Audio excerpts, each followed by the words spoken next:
Hello అందరికీ. ఈరోజు అయితే డే 6. నేను ఇంకొక దుర్గామాత సెట్కి వచ్చేసాను. లొకేషన్ డీటెయిల్స్ అన్నీ వీడియో ఎండ్లో ఇస్తాను. ఇక్కడ చూసారా లైటింగ్స్, ఇంకా దేవుడు అన్నీ దేవుళ్ళ ఫొటోస్, లైటింగ్స్ ఆల్మోస్ట్ 1 కిలోమీటర్ నుంచి పెట్టారు ఎంట్రన్స్లో లాగా.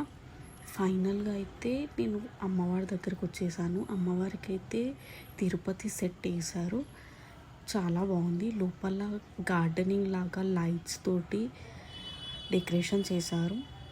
అమ్మవారిని చూసారా, ఇక్కడైతే ఇప్పుడు అలివేలు మంగమ్మ లాగా అమ్మవారిని పట్టారు. ఎవ్రీ ఇయర్ అమ్మవారు చేంజ్ అవుతూనే ఉంటుంది. సెట్ చూడ్డానికైతే చాలా అంటే చాలా బాగుంది. ఇది కూడా must visit place during Navratri.